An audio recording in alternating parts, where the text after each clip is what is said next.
Hello student, welcome back. और आज हम काम करने वाले हैं next property of carboxylic acid which is the reaction involving cleavage of OH bond, यानी जिसमें O और H के बीच की बॉन्ड ब्रेक हो रही है, and that is the acidic nature of carboxylic acid.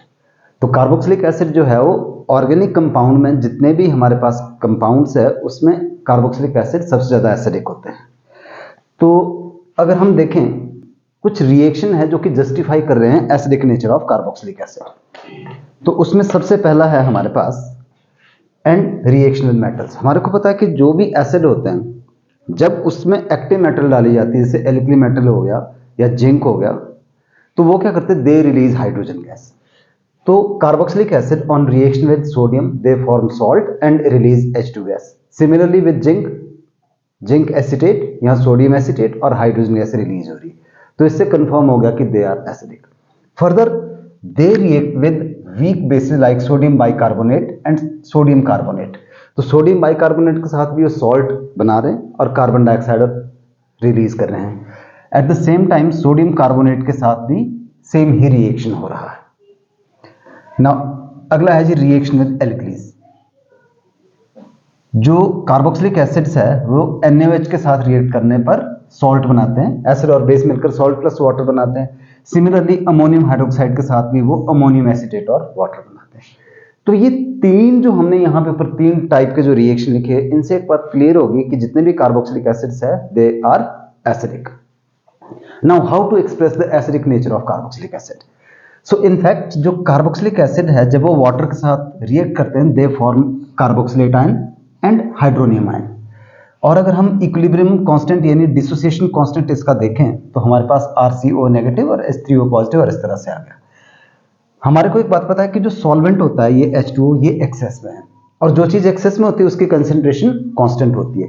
तो ये हमारे पास आयनाइजेशन कांस्टेंट हो गया या dissociation constant, simply equilibrium constant, और ये भी वाटर क्या है, ये भी कांस्टेंट है। तो दोनों को जब हमने कांस्टेंट को मल्टीप्लाई किया तो इसकी जगह पे एक नया कांस्टेंट आ गया which is known as Ka, which is dissociation constant of acid.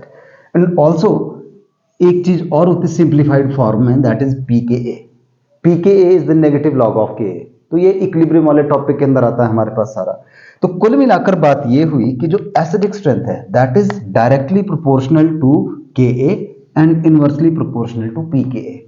यानी किसी भी कंपाउंड की अगर एसिडिक स्ट्रेंथ ज्यादा होगी तो Ka की वैल्यू भी ज्यादा होगी, या अगर Ka की वैल्यू ज्यादा है तो एसिडिक स्ट्रेंथ भी ज्यादा होगी। इन द सेम वे कि अगर pKa कम है तो एसिडिक नेचर उसका ज्यादा होगा एंड वाइस वर्सा। तो अब आते हैं कि क्यों कार्बोक्सिलिक एसिड जो है एसिड बिहेव करते हैं।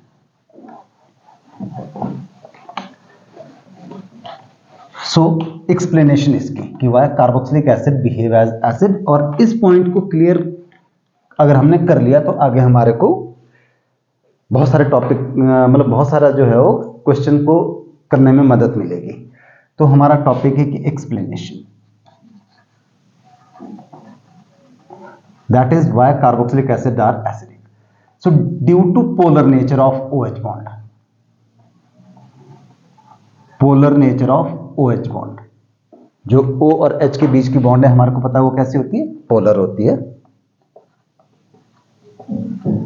तो जो कार्बोक्सिलिक एसिड है they release H positive in aqueous solution, और ये बनता है कार्बोक्सिलेट आयन। फर्दर क्या है कि both carboxylic acid and carboxylate ion they are stabilized by resonance. दोनों की रेजोनेंस स्टेबलाइजेशन है। लेट अस सी किस तरह से है।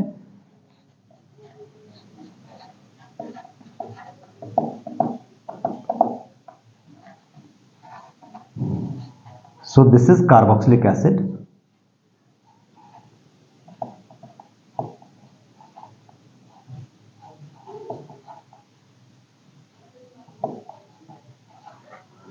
और अगर हम इसका रेजोनेंस हाइब्रिड देखें तो इसका रेजोनेंस हाइब्रिड किस तरह से हो गया, ये दैट मीन्स कि इसके ऊपर पार्शियल नेगेटिव और पार्शियल पॉजिटिव चार्ज आ रहा है।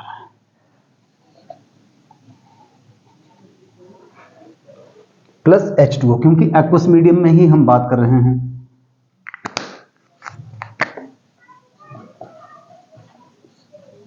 और जब इसने H पॉजिटिव रिलीज किया तो क्या बना, कार्बोक्सिलेट आयन बना।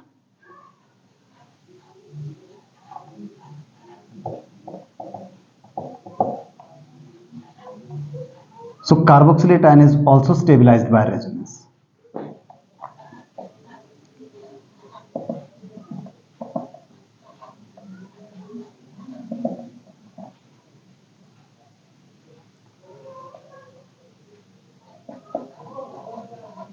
और H3O पॉजिटिव ने दे दिया।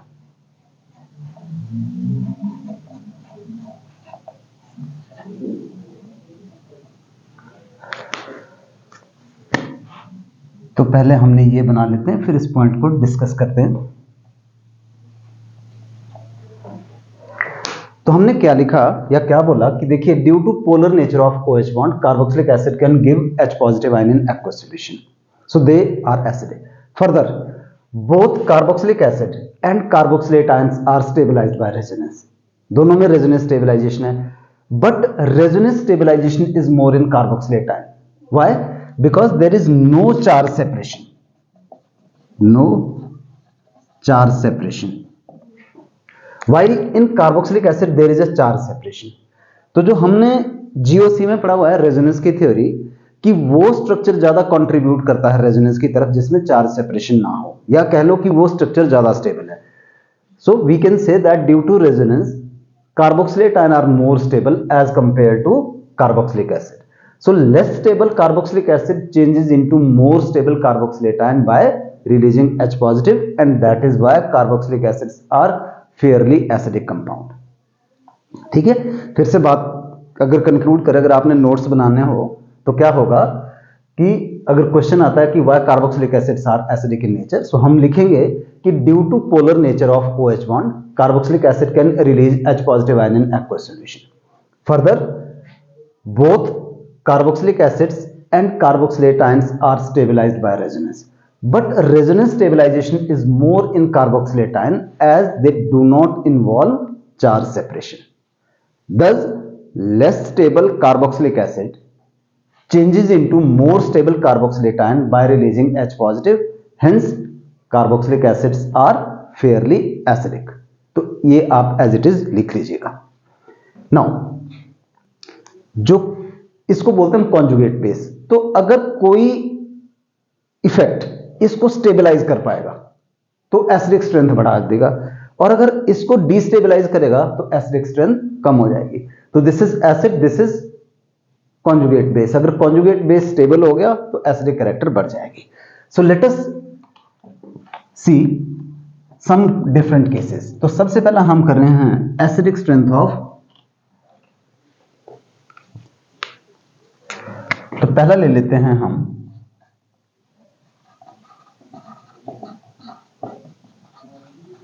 Acidic strength of carboxylic acid versus alcohol. तो जो कार्बोक्सिलिक एसिड है ना, they are highly acidic as compare to alcohol. Alcohol का एसिडिक कैरेक्टर बहुत कम होता है, दैट इज इनका जो है they are approximately 10⁻11 to 10⁻20 times more acidic. इतना ज्यादा एसिडिक है ये। रीजन क्या है? देखिए, कार्बोक्सिलिक एसिड में हमने ऊपर लिखा कि जब ये H पॉजिटिव रिलीज करेगा एक्वस मीडियम में तो ये बन जाता है कार्बोक्सिलेट आयन। ठीक है जी, and carboxylate ion are stabilized by resonance.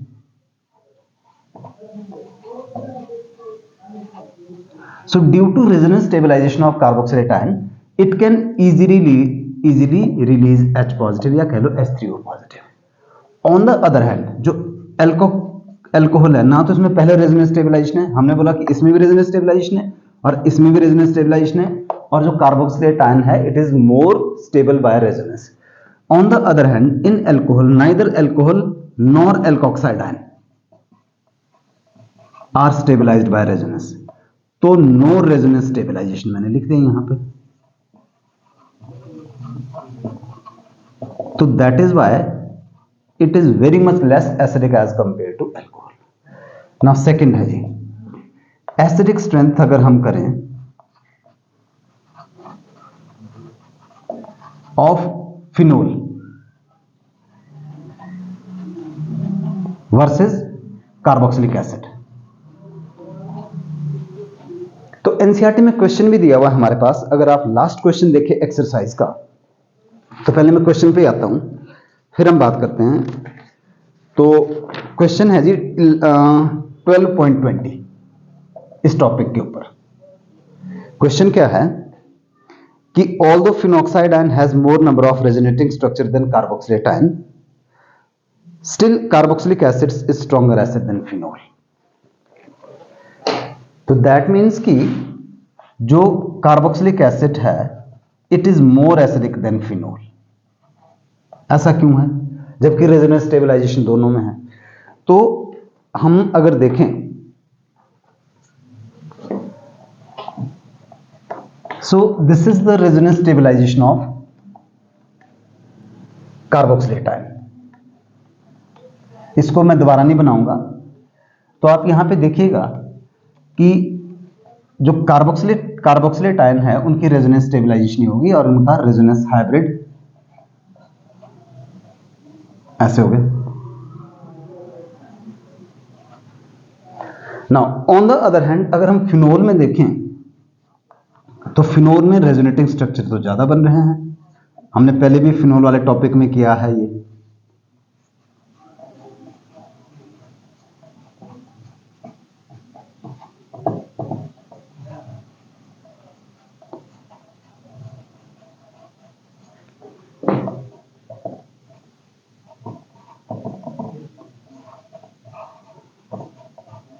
तो इसमें number of resonating structure there are मोर।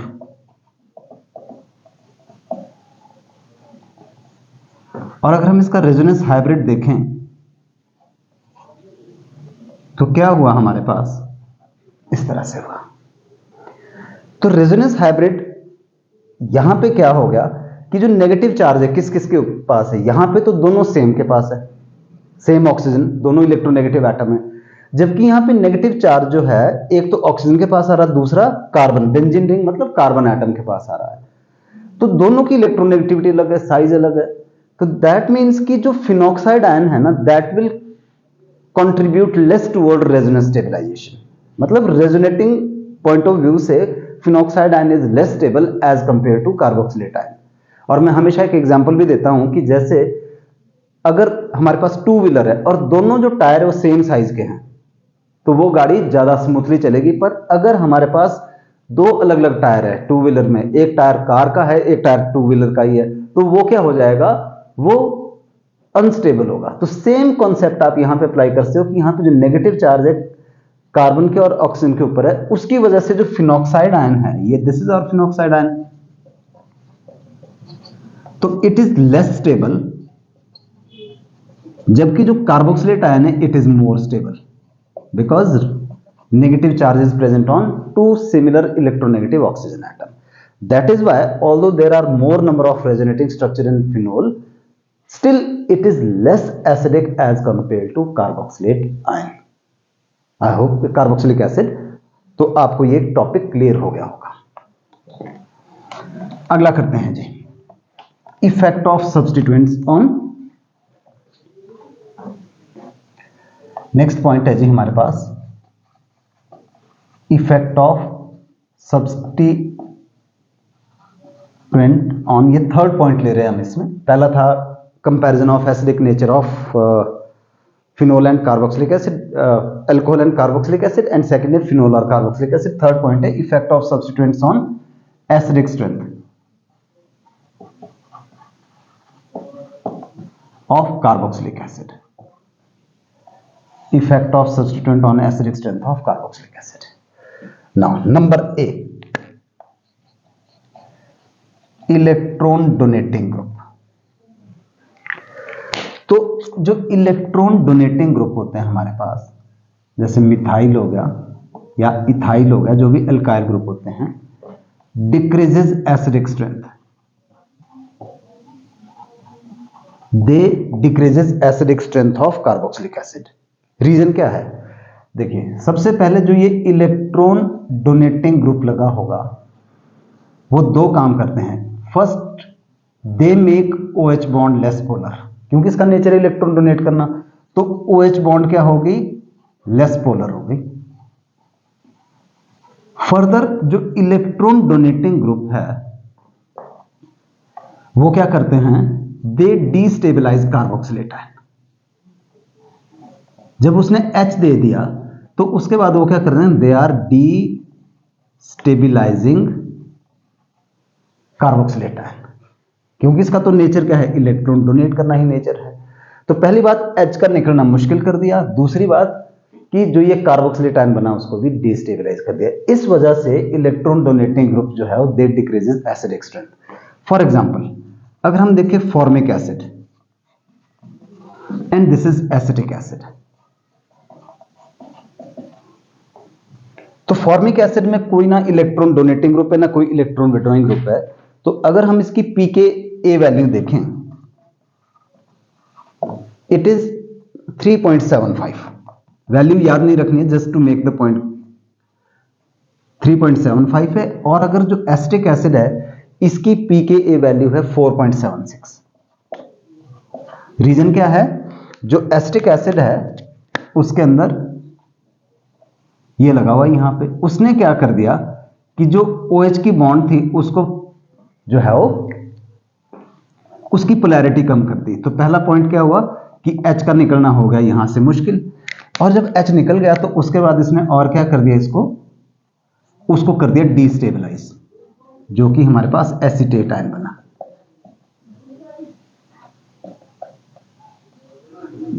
तो इसने डीस्टेबलाइज किया। इस वजह से जो फॉर्मिक एसिड है it is more acidic then acetic acid.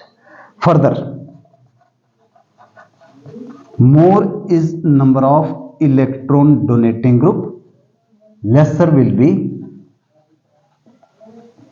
acidic strength। तो जितने ज्यादा इलेक्ट्रॉन डोनेटिंग ग्रुप्स लगे होंगे एसिडिक कैरेक्टर हमारे पास उतना ही कम होता जाएगा। जैसे अगर हम यहां पे देखें, ये 3 लगे हुए जी हमारे पास यहां पे, तो ये तीनों इलेक्ट्रॉन डोनेटिंग ग्रुप लगे हुए, इन्होंने क्या कर दिया कि OH बॉन्ड को कम पोलर कर दिया और बाद में डिस्टेबलाइज कर दिया। It is the least acidic then this one,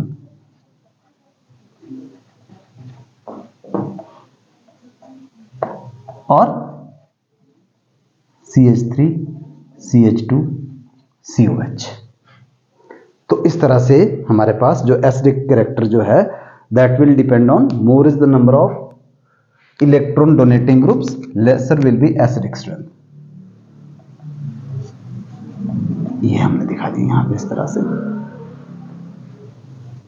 तो ये हो गया जी हमारे पास। तो पहला हमने कर लिया इलेक्ट्रॉन डोनेटिंग इफेक्ट के बारे में। हाँ, कई बार क्या होता है कि पोजीशन भी मैटर करती है। आल्सो इसमें एक पॉइंट और डिस्कस कर लेते हैं। देखिए मेरे पास एक है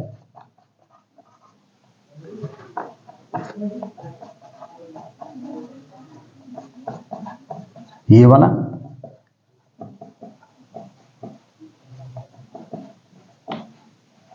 और एक ही वाला है।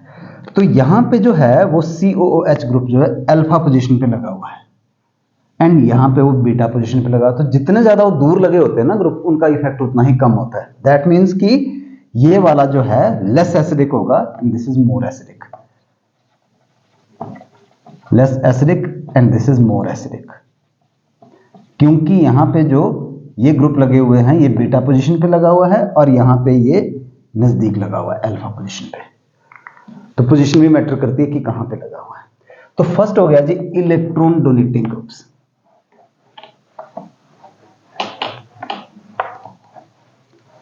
Number B electron withdrawing groups. तो इलेक्ट्रॉन विड्रॉइंग ग्रुप्स कौन कौन से होते हैं? हैलोजन होते हैं हमारे पास। So electron withdrawing groups like CN, halogen, NO2, phenyl, ये क्या करते हैं, in general they increases acidic strength. तो अगर ये ग्रुप लगे होंगे तो एसिडिक स्ट्रेंथ बढ़ जाएगी। क्यों बढ़ेगी? क्योंकि जो ये इलेक्ट्रॉन विड्रॉइंग ग्रुप्स लगे होंगे वो दो काम करते हैं। पहली बात, वो OH बॉन्ड को पोलर बनाएंगे, और दूसरी बात क्या करेंगे, ये वाले जो ग्रुप लगे हैं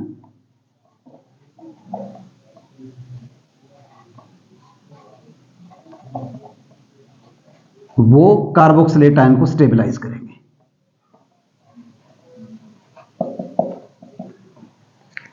तो इलेक्ट्रॉन विड्रॉइंग ग्रुप अगर इनमें से कोई भी लगे हो तो इसका नेचर है इलेक्ट्रॉन को विड्रॉ करना। तो पहली बात, OH बॉन्ड ज्यादा पोलर होगी। फर्दर क्या हो गया कि उन्होंने जो नेगेटिव चार्ज कार्बोक्सिलेट आयन के ऊपर आया था उसको स्टेबलाइज कर दिया, और मैंने आपको बोला था कि अगर कॉन्जुगेट बेस स्टेबलाइज हो जाए तो एसिडिक कैरेक्टर हमारा बढ़ जाता है। ठीक है, तो यहां पे ये स्टेबलाइज कर रहा है इसको।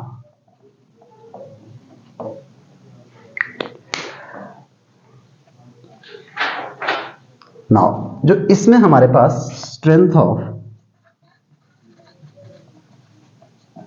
Minus I effect, electron withdrawing effect को माइनस आई इफेक्ट भी बोलते हैं हम, वो इस ऑर्डर में होती है हमारे पास कि जो CF3 की है वो सबसे ज्यादा है, देन NO2, NO2 के बाद आता है CN, और CN के बाद है जी हमारे पास fluorine, then chlorine, then bromine and then iodine. इस ऑर्डर में है हमारे पास। तो जितना ज्यादा माइनस आई इफेक्ट होगा उतना ज्यादा जो है वो एसिडिक कैरेक्टर ज्यादा होगा। तो देयरफॉर अगर मैं बात करूं कि जो nitro acetic acid, it is more acidic then fluoro acetic acid. तो हमने बात की कि इलेक्ट्रॉन विड्रॉइंग ग्रुप अगर लगे होंगे तो एसिडिक कैरेक्टर जो है वो बढ़ जाएगा। ठीक है, फॉर दिस रीजन अगर मैं बोलूं कि chloro acetic acid is more acidic than acetic acid. So chloroacetic acid is more acidic than acetic acid। ये बहुत बार क्वेश्चन भी पूछा जाता है। रीजन क्या है कि देखिए यहां पे Cl इलेक्ट्रॉन विड्रॉइंग ग्रुप है और यहां पे ये इलेक्ट्रॉन डोनेटिंग है, यानी यहां पे माइनस आई इफेक्ट है और यहां पे प्लस आई इफेक्ट है। उससे क्या हो गया कि जब यहां इसने H पॉजिटिव रिलीज कर दिया और इसने भी H पॉजिटिव रिलीज किया, तो यहां पे आ गया हमारे पास, जैसे मैंने ऊपर लिखा दिया एग्जैक्टली सेम, जो यहां पे एसीटेट आयन बना हमारे पास और यहां पे भी एसीटेट आयन बना।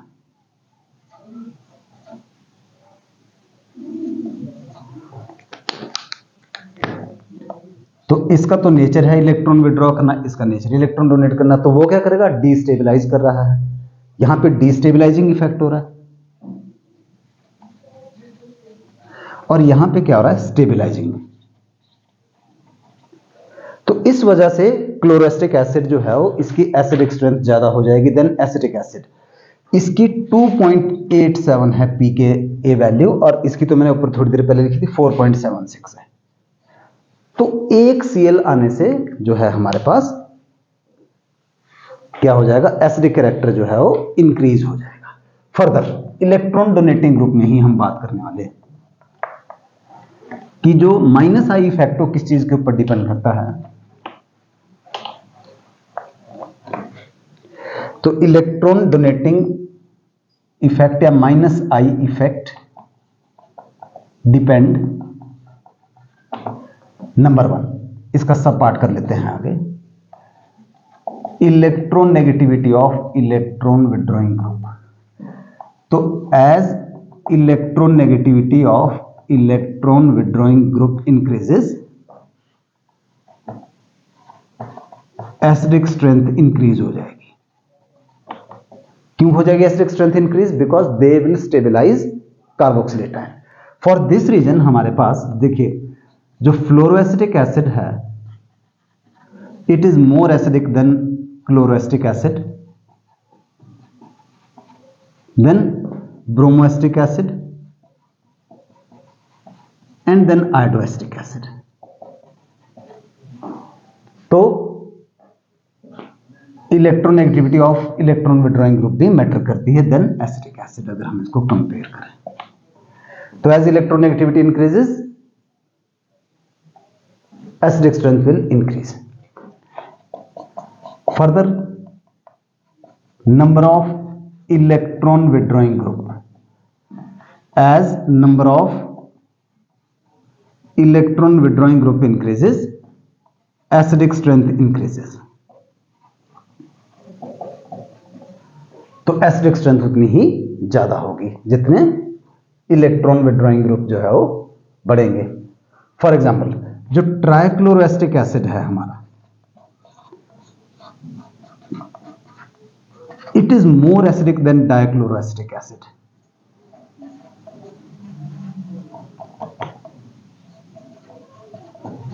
Then monochloroacetic acid and then acetic acid. तो ये इनफैक्ट जीओसी की एप्लीकेशन एक तरह से। तो यहां पे हमारे पास यहां 3 इलेक्ट्रॉन विड्रॉइंग ग्रुप लगे, तो इट इज मोर एसिडिक। यहां पे सिर्फ 2 ही इलेक्ट्रॉन विड्रॉइंग ग्रुप लगे हुए हैं। Then monochloroacetic acid and then acetic acid. यहां तो ये प्लस का इफेक्ट शो कर रहा है। तो हमने बोला कि जो इलेक्ट्रॉन विड्रॉइंग ग्रुप इफेक्ट में हमने फर्दर बात की कि as electronegativity of electron withdrawing increases, acidic strength increase. दूसरा, as the number of electron withdrawing group increases, acidic strength increase हो रही है। तीसरा जो है वो है position of electron withdrawing group. Position of electron withdrawing group. तो आपने याद रखना कि as distance between COOH and electron withdrawing group increase, जितनी दूरी बढ़ती रहती है उसका स्टेबलाइजिंग इफेक्ट उतना ही कम होता रहता है। तो as distance between COH and electron withdrawing group increases, acidic strength decreases. क्योंकि जो अगर नजदीक होगा तभी हेल्प कर पाएगा ना। तो मान लीजिए एक मकान में आग लग गई, तो उसकी हेल्प कौन करेगा? इमीडिएटली उसका पड़ोसी। जो उसका रिश्तेदार कहीं दूर बैठा हुआ, उसको आने में टाइम लगेगा। तो इन द सेम वे यहां पे भी वही चीज होती है कि जो इलेक्ट्रॉन विड्रॉइंग ग्रुप जितना नजदीक लगा होगा उसका मैग्नीट्यूड उतना ही ज्यादा होगा, उतनी जल्दी स्टेबलाइज करेगा। फॉर दिस रीजन जो एसिडिक स्ट्रेंथ है,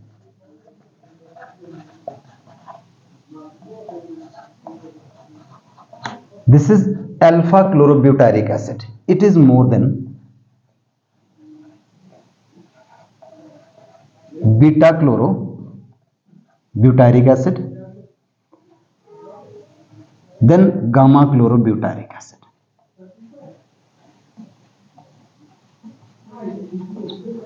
तो ये गामा पोजीशन पे लगा हुआ है। और लास्ट इसमें हमने रखना है जी एंड इफेक्ट ऑफ हाइब्रिडाइजेशन।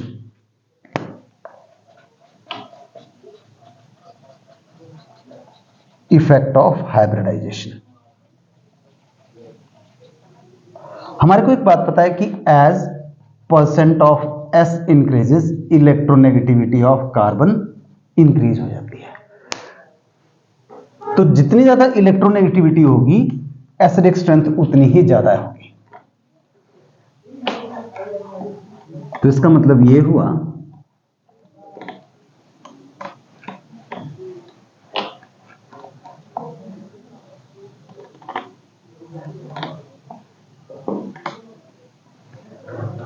कि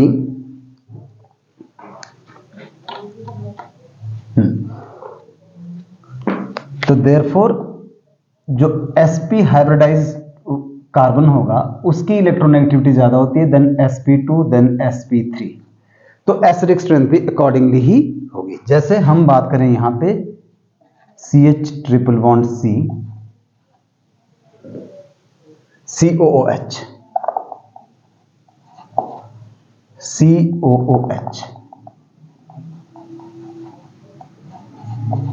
एक ये ले लेते हैं, दूसरा ले लेते हैं हम और C6H5,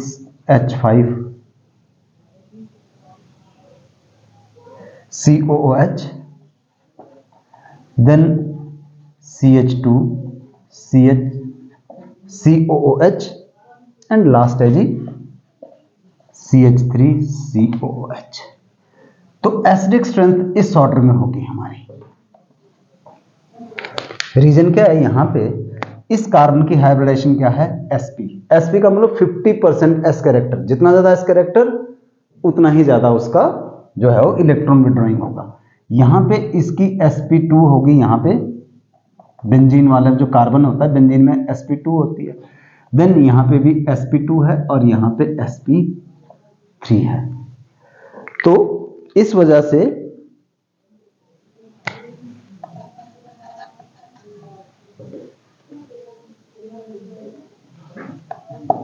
प्रोपाइलिक acid is more acidic than benzoic acid,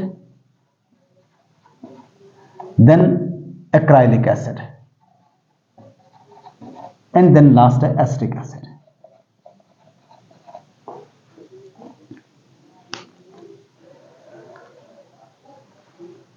और लास्ट में करते हैं जी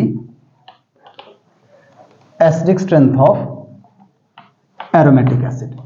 अभी जो हम, वैसे तो ये एसिडिक स्ट्रेंथ एक बहुत ही वाइड टॉपिक है, अभी हम उतना ले रहे जितना हमारे पास बोर्ड एग्जाम्स के लिए सफिशिएंट होता है। कॉम्पिटिटिव एग्जाम्स के लिए हमारे को और भी चीजें डिस्कस करनी थी, जैसे ऑर्थो इफेक्ट हो गया, ठीक है, SIP होता है, तो उसको भी हम यहां पे नहीं ले रहे हैं। तो लास्ट में करते हैं जी acidic strength of aromatic acid, फिर कुछ क्वेश्चन करेंगे discuss. Acidic strength of aromatic acid, तो क्या लिखना जी कि electron withdrawing group decreases acidic strength, same चीज, and electron withdrawing group increases acidic strength and electron donating group decreases acidic strength of aromatic acid. For example electron withdrawing group increase करेंगे, तो अगर हम देखें this is our meta nitrobenzoic acid, और फिर यहां पे हम बेंजोइक एसिड ले लेते हैं, और लास्ट में ले लेते हैं हम यहां पे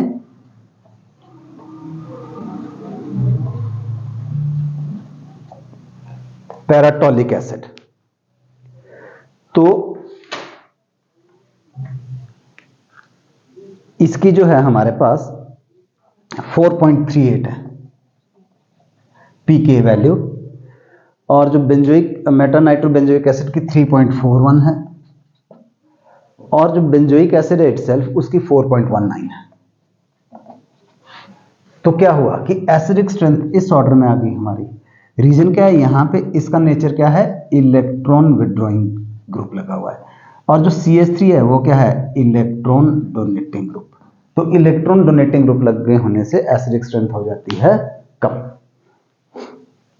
तो यहां पे ये पीके वैल्यू से जस्टिफाई हो गया। So let us try to solve some question of NCERT. तो एनसीईआरटी में पहले हम ले रहे हैं इन टेक्स्ट क्वेश्चन, और इन टेक्स्ट क्वेश्चन दिया हुआ 12.8 इन टेक्स्ट क्वेश्चन। ये क्या बोला है कि which acid of each pair shown here would you expect to be stronger, कि ज्यादा कौन होगा। मेरे पास एक दिया हुआ है जी पहला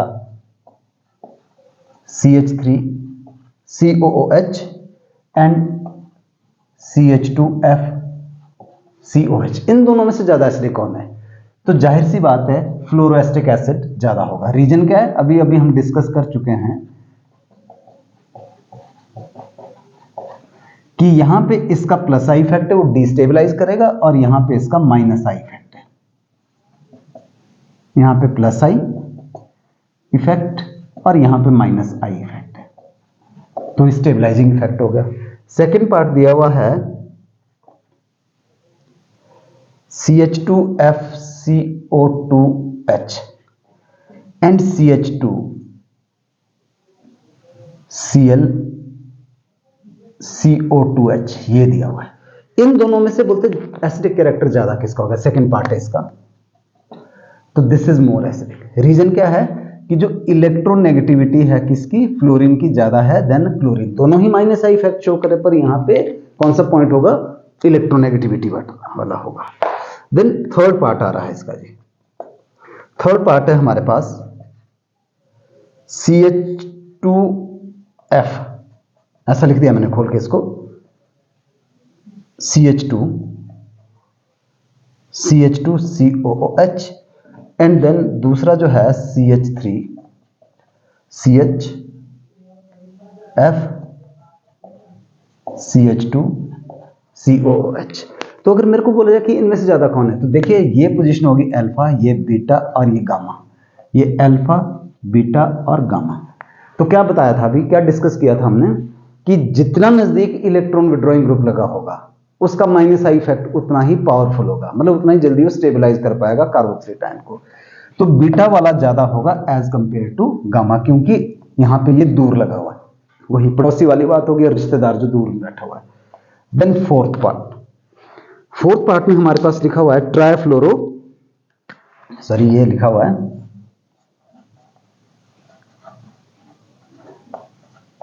यहां पे है हमारे पास CF3 और यहां पे लगा हुआ है CH3। इन दोनों में से कौन होगा, तो जो CF3 होता है उसका स्ट्रॉन्ग माइनस आई इफेक्ट होता है, इसका क्या है माइनस आई इफेक्ट, और इसका क्या है प्लस आई इफेक्ट। तो उस वजह से ये वाला जो है वो ज्यादा एसिडिक हो गया। तो एक क्वेश्चन हो गया हमारे पास। अगला क्वेश्चन चलते हैं, और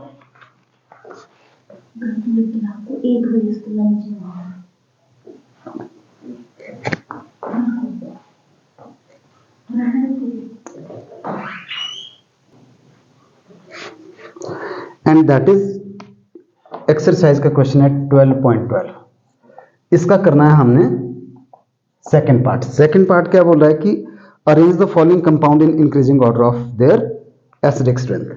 तो इंक्रीजिंग ऑर्डर में करना है हमने, तो सबसे जो कम होगा एसिडिक स्ट्रेंथ वो होगी जी इस वाले की,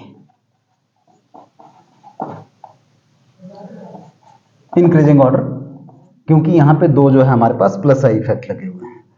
उसके बाद आएगा जी ये भी CH3 CH2 COOH, यहां पे दोनों जो है वो प्लस आई इफेक्ट है, यहां पे एक ही ग्रुप है। उसके बाद आएगा नेक्स्ट हमारे पास और CH3 CHBr CH2 COOH, and the last है जी हमारे पास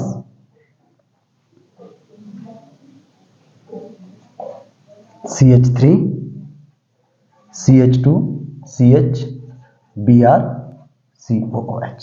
तो यहां पे ये बीटा पोजीशन पे लगा हुआ है, यहां पे अल्फा पे लगा हुआ है। और इसका जो थर्ड पार्ट है, थर्ड और लास्ट पार्ट, तो benzoic acid 4 nitro benzoic acid 3 4 dinitro benzoic acid 4 methoxy benzoic acid. तो सबसे पहले कौन आएगा 4 मिथॉक्सी बेंजोइक एसिड, उसके बाद बेंजोइक एसिड आएगा, देन 4 नाइट्रो बेंजोइक एसिड,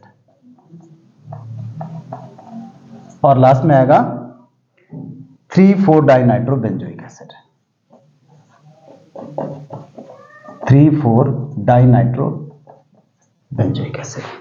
तो इस तरह से ये एसिडिक कैरेक्टर वाला जो काम हमने वो कंप्लीट कर लिया है।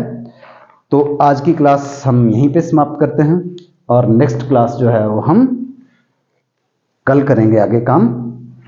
और